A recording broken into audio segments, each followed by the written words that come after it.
Alright, in this video we will continue learning how to solve right triangles. Alright, that means looking at the right triangle, any missing angle or side, we're going to find it. And we're going to use three things to do it: tangent, sine, cosine, and the good old Pythagorean theorem, a squared plus b squared equals c squared. Alright, let's get started. Alright, look, there are three missing pieces that we need to find. There's a missing angle right here. We need to find this missing side, and we need to find this missing side. So, three things we need to find. Let's start with the missing angle because that's the easiest. These two angles have to be complementary. That means they need to add up to 90 degrees. So if this one is 50, the easiest thing to do is simply go 90 minus 50. Alright, I'm sure you can do that in your head. That's going to be 40 degrees. So this missing angle is 40 degrees. So let's just record that. So we will say the measure of angle V is 40 degrees. So that's one down, two things to go. Alright, I'm just going to erase that for now. Alright, we recorded it. So we are missing an angle. We're also missing these two sides. Alright, so let's see. I'm going to call this side right here y. And this is the one I'm going to find next. Alright, the order really doesn't matter. So keep your eyes on that. So look at the two numbers that were given, 21 and 50. Okay, and then there's the thing that we're trying to find. Looking at these three things, I have to decide which one of these trig functions would be useful. From the 50, wait, actually, first of all, are either of these the hypotenuse? No, the hypotenuse is over here. So that means these are either opposite or adjacent legs. So from the 50, which one of these is opposite and which one of these is adjacent? Hopefully you understand that the 21 is opposite, because opposite means across from. The y here is adjacent, because adjacent means right next to. So opposite and adjacent, that's all about the tangent function. The tangent of an angle is opposite leg over adjacent leg. So let's set up a tangent function. Alright, so what I'm saying is tangent of our angle, which is 50 degrees, so tangent of 50, opposite over adjacent, so that'll be 21 over y. Okay, now we've learned a shortcut that's just so useful that we're going to use it every time it shows up.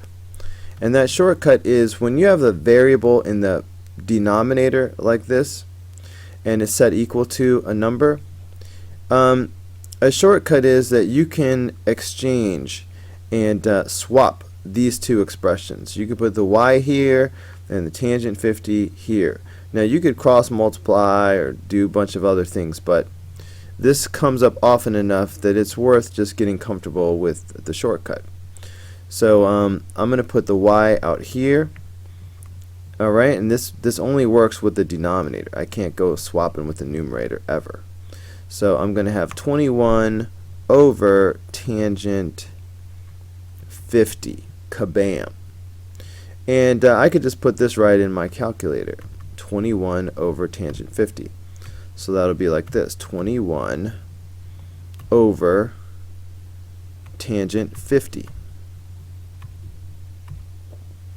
So that's 17.6. We're doing nearest tenth right now. 17.6. Okay, now I just made up this variable. So when I go back to record my final answer, let's use the letters from the original picture. This is MD that I just found.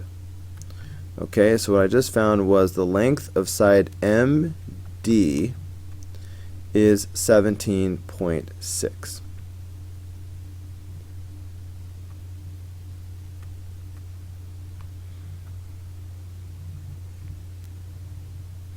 Alright, and this is 21. 17.6 seems reasonable.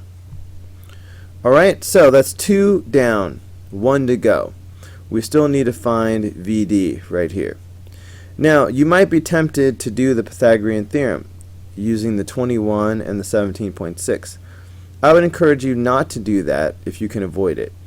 The reason why, number one, we rounded to find the 17.6. There's more to it, but we're cutting off some of the accuracy. So if you use an already rounded number to find something else, it's going to be even further off. Also, what if we made a mistake? Alright, what if MD is wrong? If we use it to find something else, then we're going to get 2 things wrong instead of just 1. So I think it's a better strategy to just do it over again using a different trig function. So I'm finding the hypotenuse, so I'm going to go ahead and call that h for hypotenuse. Okay, so I'm going to forget about the y here now. So now I'm looking at this hypotenuse. So again, I need to decide which trig function is going to be helpful to me.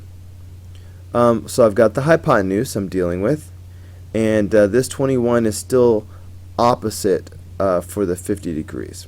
So I've got opposite and hypotenuse. Well, that's the sine function. Okay, so let's set that up. So we will say the sine of the angle is equal to opposite over hypotenuse. Okay, sort of, let me make it a little bit lower. This is bothering me. Alright, so what was I saying? Sine of 50, opposite over hypotenuse. So that's going to be 21 over h.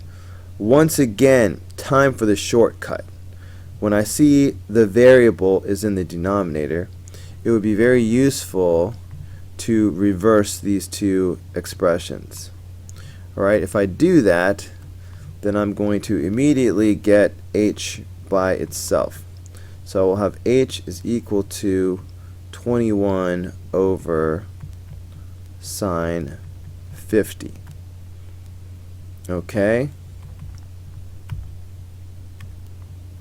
So 21 over sine 50.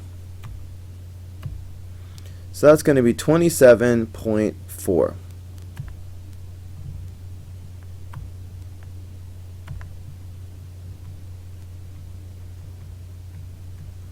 Okay, now I made up this letter H. So when I record it in my final answer, I'm going to put it back in terms of what I have in the picture here. So this hypotenuse is actually side VD. I wonder if there's a message here, MD, VD. They seem related somehow.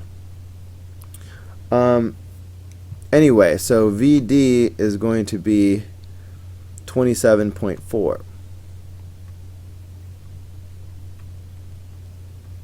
And that's it. We found all 3 missing pieces. So that is how you solve a right triangle in style. Alright, let's do 2 more of those. We'll do 17 and 18. We'll call it a day. Okay, looking at number 17. Let's see what's missing. We're missing 2 angles and a side. 2 angles and a side. I'm going to find the missing side first. Okay, now this missing side, is this a hypotenuse? Yes, actually it is a hypotenuse. Hold on. I guess it doesn't matter.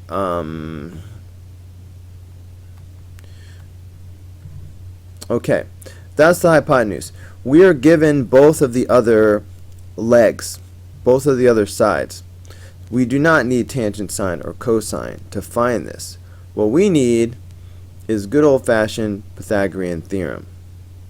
Okay, so we're going to have a squared plus b squared equals c squared. So that's 16 squared plus 30 squared is equal to 8 squared, the Pythagorean theorem. Okay, 16 squared, alright, that's 256. Alright, this is 900, right?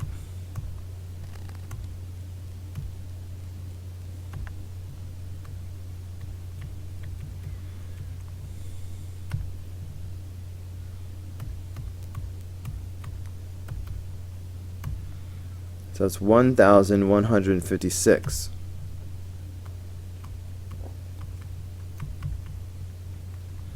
Okay, so if I want to find h, I will take the square root of both sides.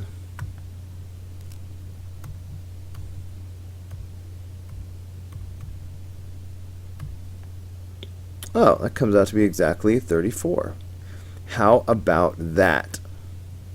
So the hypotenuse is 34.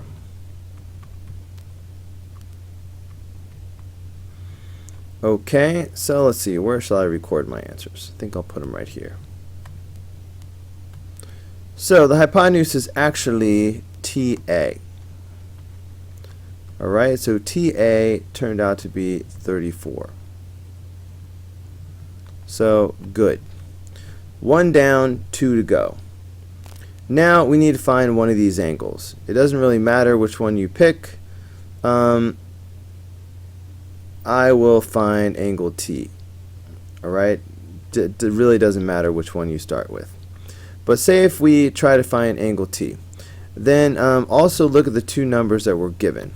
Are either one of these the hypotenuse? No, that's what we just already found. Okay, so what are these things? Well, the 30 is across from angle T, so that is the opposite leg. The 16 is right next to angle T, so that is the adjacent leg. Opposite and adjacent. That's the tangent function. So what I'm going to do is set up the tangent function like this. I'm going to say the tangent of, now we don't know the angle, so we just have to say the tangent of angle T. Opposite over adjacent, so that's 30 over 16. If you want the angle, you need to use the inverse trig function. So angle T will equal the inverse tangent of 30 over 16.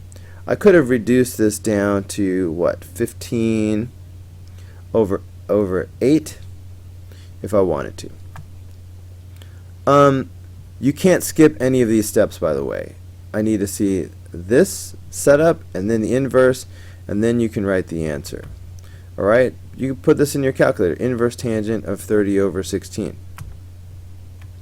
So inverse tangent, the second tangent, 30 over 16.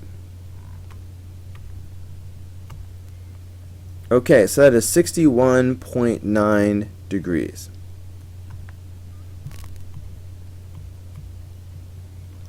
Okay, don't forget we're finding an angle, so that's going to be degrees. So let's go ahead and record that up high. So we just found the measure of angle T, and that is 61.9 degrees. So that's 2 down, 1 to go. Now we could do tangent all over again from the perspective of angle A, and we could get the answer pretty quick.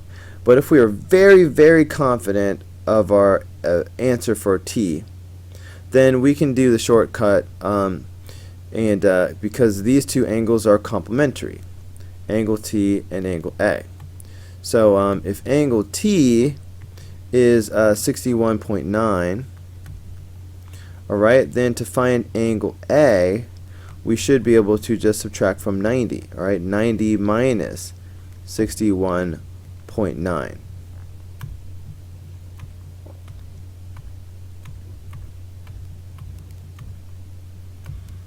So that's 28.1.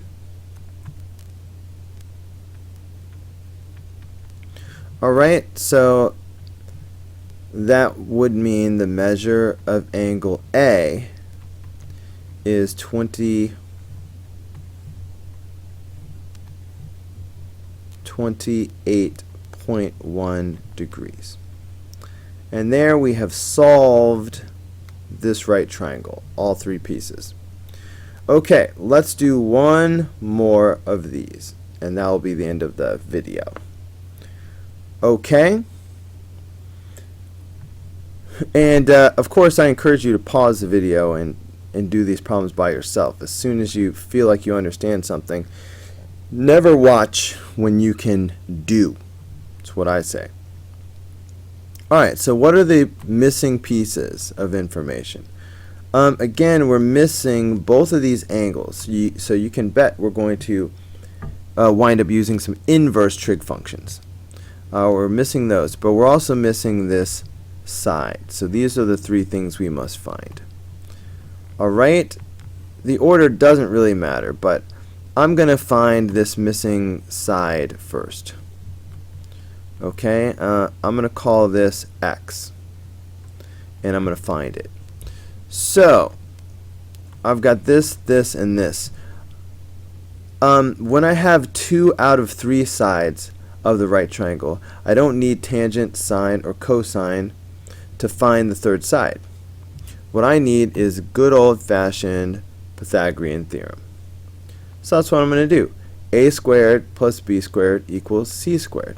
So in this case, that's x squared plus 15 squared is equal to 18 squared. So that's x squared plus 225 is equal to 324. Okay, so if I subtract 225 from both sides,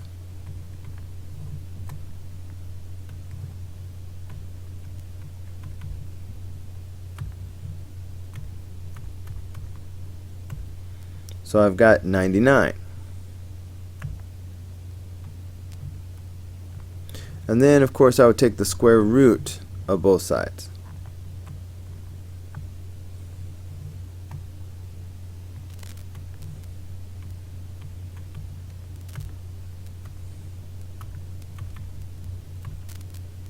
Alright, that's 3 radical 11 is the exact answer, but let's go ahead and get the decimal. That's 9.9.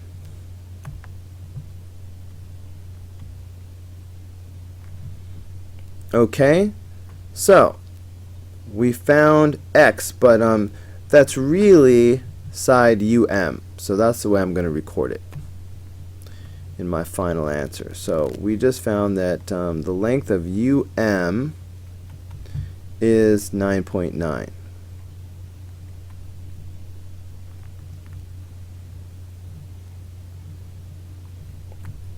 Okay, so that's 1 down, 2 to go.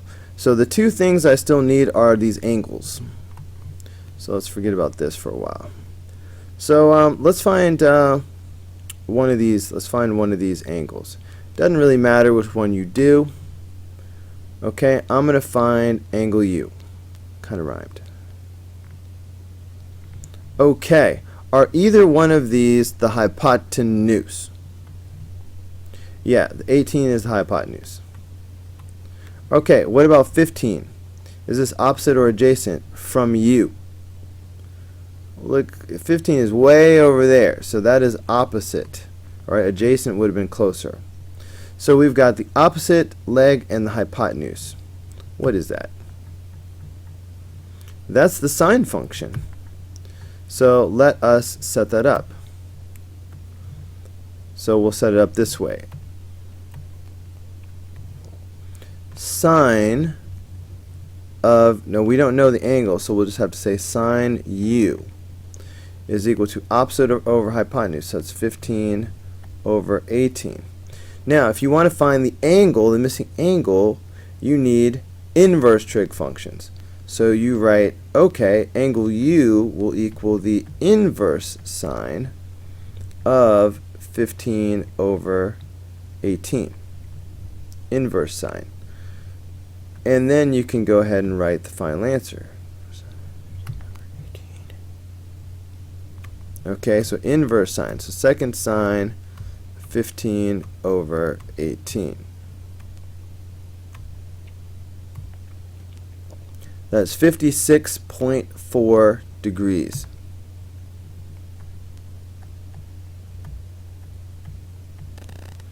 Okay, that is the measure of angle U. So let's record that. So the measure of angle U is 56.4 degrees. So that's 2 down and 1 to go. Now the one that we're missing is yet another angle. So we could do another trig function from the perspective of angle E. This would be adjacent and hypotenuse. So I could do the cosine function just like we did the sine function for angle U. But if we are very confident of our answer for U, we can do a shortcut and just subtract from 90. Okay, so you see angle U is 56.4 degrees. So these have to be complementary. So I could just do 90 minus 56.4, and that should give me the missing angle right here.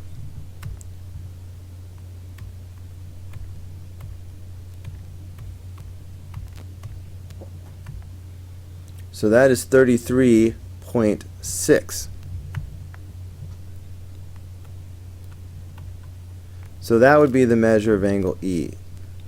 So the measure of angle E is 33.6 degrees. Alright, and that was the last missing piece, so we have solved this triangle. And that's going to do it for this video. That is how you solve a right triangle. Okay, let's see what's coming up. Let's take a sneak peek ahead at what's going to be on the next video. Alright, this next little part is just simple.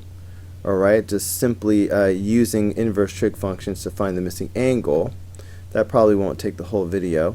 But then we have a couple of sort of thought questions and word problems. Okay, so if you want to see a word problem worked out, go ahead and join me on the next video. Alright, I'll see you there.